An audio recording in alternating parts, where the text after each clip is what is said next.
Shalom, salam sejahtera saudaraku, sahabatku, dan anak cucuku. Kita tidak pernah sendiri. Persoalan hidup yang silih berganti mampu membuat seseorang meragukan akan penyertaan Tuhan dalam kehidupan. Masih adakah Tuhan? Masih adakah Tuhan menyertai dalam hidup kami? Melalui sejarah perjalanan kehidupan umat Tuhan di padang gurun, kita dapat belajar bahwa Tuhan tidak pernah membiarkan umat ini berjalan sendiri. Tapi Tuhan selalu menyertai dan menuntun umatnya dalam perjalanan di sepanjang jalan di padang gurun itu, dengan tiang awan yang menyertai dan menaungi mereka. Lewat tiang awan itu, Tuhan menyatakan kehadirannya dalam kehidupan umatnya. Itu berarti dengan adanya tiang awan mau meyakinkan umat Tuhan bahwa mereka tidak pernah sendiri menjalani perjalanan hidup ini. Tapi Tuhan selalu ada dan menyertai mereka dalam tiap langkah kehidupan mereka, sebagaimana diyakinkan oleh penginjil Matius.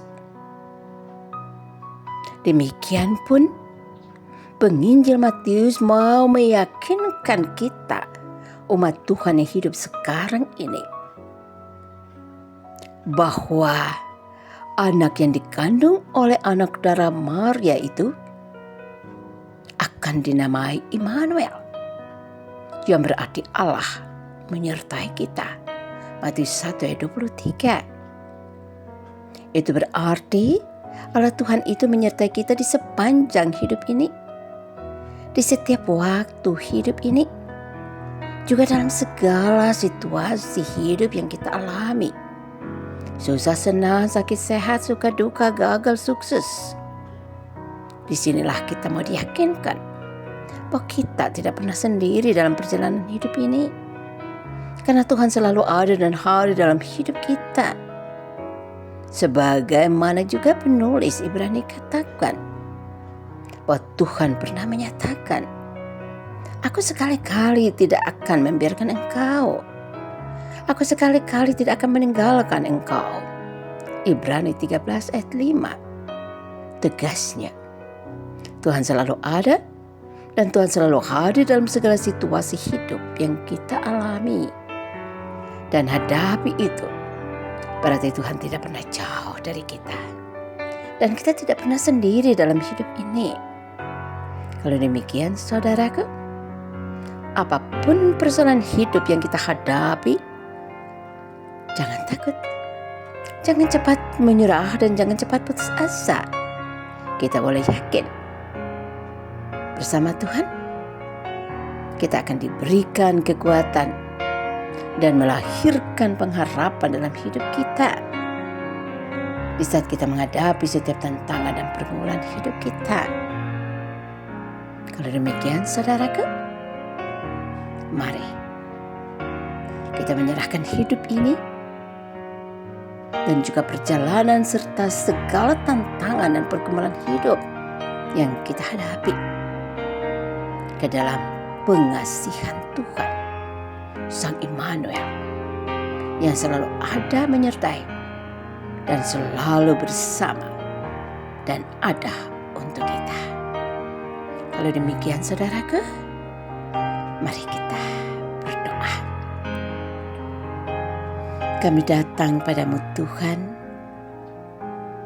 dalam keyakinan bahwa Engkau selalu ada dan hadir dalam hidup kami, juga dalam segala situasi hidup yang kami hadapi dan alami.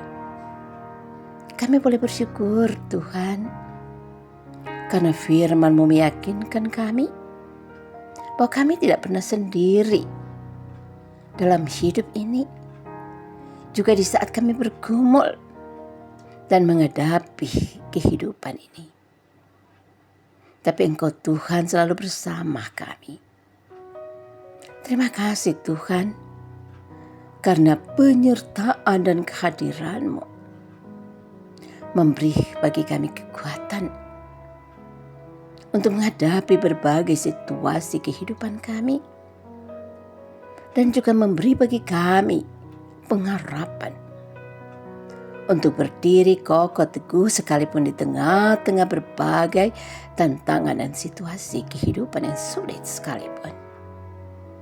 Terima kasih Tuhan untuk kehadiran dan penyertaan-Mu dalam hidup ini, yang membuat kami melangkah dengan pasti dan melihat kehidupan dan masa depan kami tanpa takut, karena kami selalu diyakinkan bahwa kami tidak pernah sendiri dalam perjalanan kehidupan ini, tapi kami punya Tuhan yang selalu ada menyertai dan bersama dengan kami dan dalam menghadapi hidup ini dengan segala situasinya. Kepada-Mu saja Tuhan, kami menyerahkan hidup kami, kerja kami, keluarga kami, rumah tangga kami, dengan semua orang yang kami kasihi, baik jauh maupun yang dekat, dengan segala pergumulan kehidupan mereka. Biarlah Tuhan berkenan untuk mendengar doa syukur kami dan doa penyerahan diri kami yang kami bawa kepada-Mu Tuhan, hanya dalam nama Yesus Kristus Tuhan kami. Amin. Selamat melanjutkan hari-hari hidup ini saudaraku. Selamat berkarya bersama dan di dalam Tuhan Sang Immanuel itu. Saudaraku, sahabatku, dan anak cucuku. Tuhan Yesus memberkati.